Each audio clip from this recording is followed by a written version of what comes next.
සුබ දවසක් යාළුවනේ. අද අපි බලමු ඕසියන් හෝම් සබ් වූෆර් සෙට් එකක් රිපෙයාර් කරන්න කොහොමද කියලා. මේකේ මේ ඔන් බෝඩ් ආපු රේඩිය එක වැඩ කරන්නේ නැහැ මම හිතන්නේ. මේක මේ USB කිට් එකක් MP3 ප්ලේයර් එකක් මේ අපිට මේ වගේ හයි කරලා තියෙනවා බලා ගන්න පුළුවන්.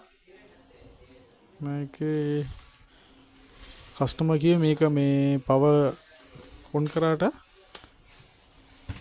ඔන්නේ නැහැ. ඒ කියන්නේ කිසිම සද්දයක්වත් ඊට පස්සේ මේ MP3 මොඩියුල් එකේ මොනවා ඩිස්ප්ලේ එකවත් එන්නේ නැහැ කියලා. ඕසියන් මේ තියෙන වලට බලා ගන්න පුළුවන් මේ මොඩල් එක. අපි බලමු මේ විදිහට පවර් ඔන් කරගෙන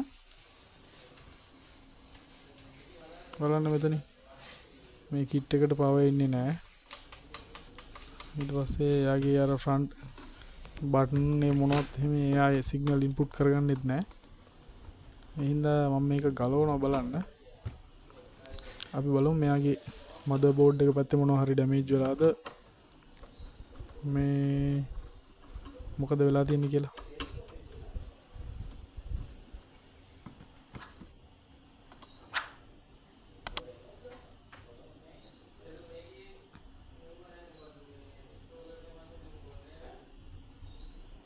හරි මේකේ යාළුවනේ මම ඇන ටික ගලවා ගත්තා. මේකේ පවර් ඇවිල්ලා තියෙන්නේ SMPS on board power supply එකකින්ම තමයි මේ පවර් ඇවිල්ලා තියෙන්නේ. සාමාන්‍යයෙන් ට්‍රාන්ස්ෆෝමර් වගේ තමයි මේ ගොඩක් දුරට මේ සබ් වූෆර් සෙට් වලට එන්නේ. ඒත් මේ අලුත් මොඩල් එකේ එකක් මේ විදිහට මේකේ ස්විච් මෝඩ් පවර් සප්ලයි එකක් එන මේන් බෝඩ් එකටම මේ තියෙන විදිහට තමයි ඩිසයින් කරලා හදලා තියෙන්නේ. මෙතනින් බලන්න මේන් කන්ඩෙන්සරේට වෝල්ට් 300 DC වෝල්ට් 300 ගණන් අපිට මේ විදිහට බලා ගන්න පුළුවන්. ඊට පස්සේ මෙයාගේ චොපර් ට්‍රාන්ස්ෆෝමරෙන් අවුට් පැත්ත අපි බලමු පොඩ්ඩක් චෙක් කරලා. මෙන්න මෙතන තියෙනවා කන්ඩෙන්සර් එකක්. ඒකේ මම පින් දෙකටම තියලා මේ විදිහට ඔයාලට පෙන්නන්නම්. ඒකේ වෝල්ටේජ් එක මම අද මේ ප්‍රොප් දෙක නම් මාරු වෙලා තියෙන්නේ. ඒ වුණාට මේ වෝල්ටේජ් යම් කිසි වෝල්ටේජ් එකක් පෙන්නනවා. ඒක 0 වෙනවා. බලන්න 5 වෝල්ට් ගානක් පෙන්නනවා. ආයෙ බිඳුව වෙනවා. පෙන්නනවා බිඳුව වෙනවා. එහෙම ප්‍රශ්නයක් තියෙනවා. ඒ කියන්නේ අපිට මෙහෙම මේකෙන් නිගමනය කරන්න පුළුවන් මෙයාගේ ස්විච් මෝඩ් පවර් සප්ලයි පැත්ත හොඳයි වගේ තමයි මේ මගේ එක්ස්පීරියන්ස් එක අනුව මේ මට තේරෙන්නේ. මෙයාගේ මේ සෙකන්ඩරි පැත්තේ මොකක් හරි ෂෝට් එකක් තියෙන්න පුළුවන්. ඒ හින්දා මේ වගේ වෝල්ටේජ් හදනවා ආයෙ බිඳුව කරනවා ආයෙ හදනවා බිඳුව කරනවා වගේ එකක් පෙන්වන්නේ. අපි බලමු මේ චොපර් ට්‍රාන්ස්ෆෝමර් එකේ අවුට් වලට එන ප්‍රධාන ඩයෝඩ් මෙතන මේ හතරක් තියෙනවා. ඒ කියන්නේ මේකේ අතරම ප්ලස් වෝල්ට් සහ මයිනස් වෝල්ට්. ඒ කියන්නේ ධන සහ ඍණ වෝල්ට් ආගයන් දෙකක් යනවා මේ IC සවුන්ඩ් IC වලට. ඒ වෝල්ටේජ් වලට මේ DC කරන්ට් ඩයෝඩ් හතර චෙක් කරලා බලමු අපි. මල්ටිමීටරේ ඩයෝඩ් රේන්ජ් එකට දාගෙන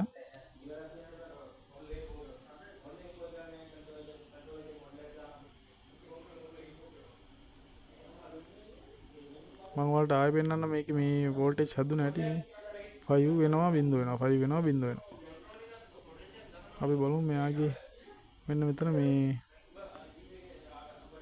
මේ ලොකුවට පාස්සලා තියෙන පින් වල මේ දාන ඒ කියන්නේ ප්ලස් පැත්තට ඩයෝඩ් දෙකකුයි මයිනස් පැත්තට ඩයෝඩ් දෙකකුයි දාලා තියෙනවා. මෙතන මේ පෙන්නන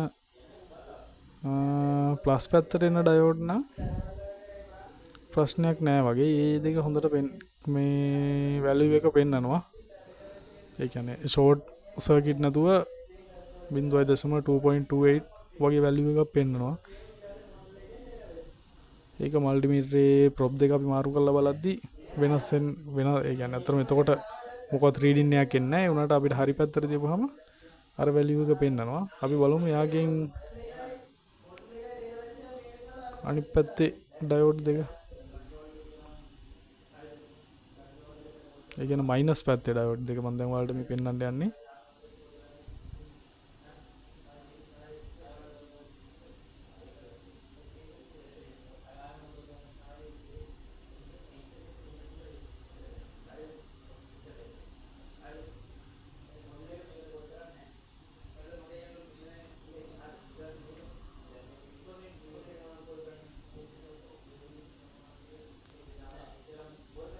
මේ බලන්න යාළුවනේ ඒ පැත්තේ ඩයෝඩ් දෙක අපිට ෂෝට් සර්කිට් පෙන්වනවා. ඒ කියන්නේ ඩයෝඩ් එක ඇතුලෙන් මේ පිච්චිලා වගේ තමයි පේන්නේ.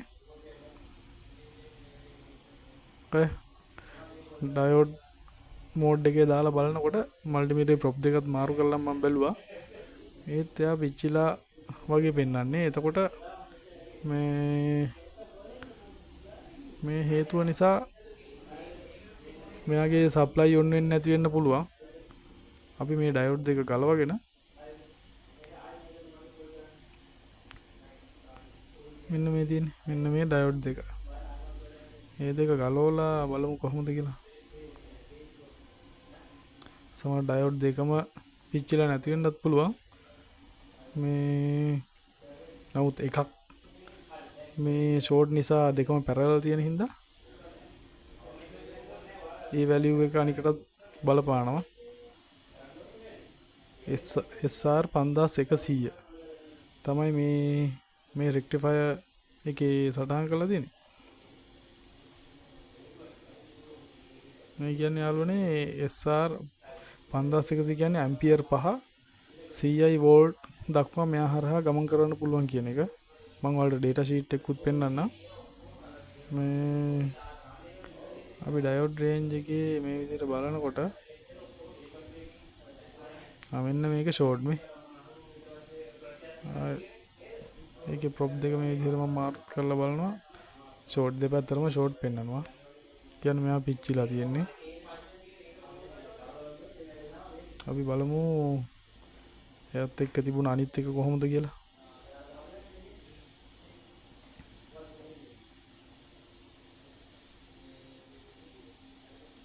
මේකේ හරි මේ පැත්තට වැලියු එකක් පෙන්වන්නේ නැහැ. ඊට පස්සේ මම ඩයෝඩ් එක මේ විදිහට මේ පැත්තට හරවලා ප්‍රොප් දෙක මාරු කරා වගේ අනිත් පැත්තටම තියෙනවා. එතකොට බලන්න 0.245ක වැලියු එකක් පෙන්වනවා. ඒ කියන්නේ මේ ඩයෝඩ් එක හොඳයි. කියන්නේ අර අනිත් ඩයෝඩ් එකේ ප්‍රශ්නේ හින්දා තමයි මෙයත් ෂෝට් වගේ පෙන්නලා තියෙන්නේ. දෙකම පැරලල් තිබුණ නිසා මම ඔයාලට මේකේ ඩේටා ෂීට් එකක් පෙන්නන්නම්.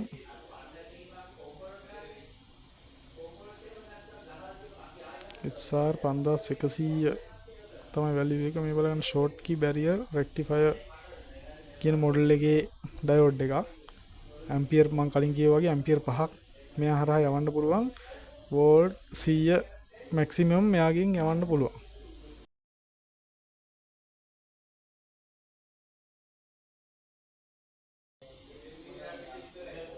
අපිට යාළුවනේ මේකේ දැන් එක ඩයෝඩ් එකකින් චෙක් කරගන්නත් පුළුවන්.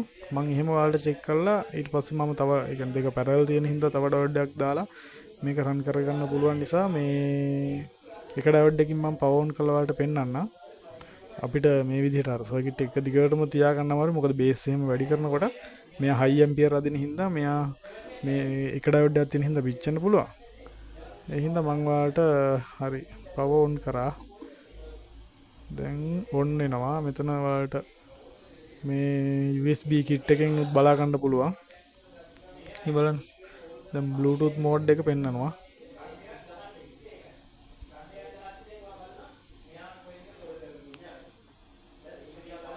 හරි. ඊට පස්සේ මම ඔයාලට මේකේ රේඩියෝ එක වගේ දාලා පෙන්නන්නම්. මේ සවුන්ඩ් පැත්තත් චෙක් කරගන්න. මේ විදිහට අපි චෙක් කරගමු. රේඩියෝ එක දාලා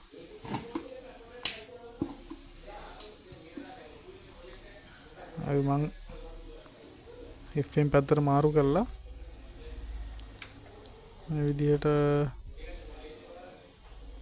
ඔන් කරලා බේස් අඩු වැඩි කරලා ඔයාලට පෙන්නන්නම්. අර නෝමල් ස්පීකර් දෙක නම් මම දැනට මට කස්ටමර් ගෙනත් දුන්නේ නැති නිසා මං නිකන් මේ left right ස්පීකර් දෙක වෙනුවට නිකන් ස්පීකරයක් දාලා ඔයාලට පෙන්නන්නම්. බේස් වූෆර් එක නම් වැඩ.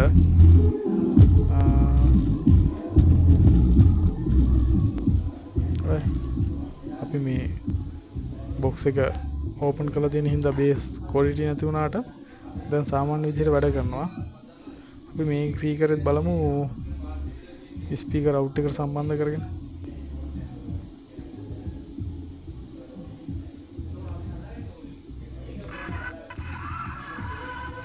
හරි යාළුවනේ ඔයාලට ඇහෙනවා ඇති දැන් වැඩ කරනවා එතකොට අර ඩයෝඩ් එකේ ප්‍රශ්නේ තමයි තිබුණේ හරි යාළුවනේ DS Electronic YouTube channel එකත් එක්ක එකතු වෙලා හිටියට සුබ දවසක්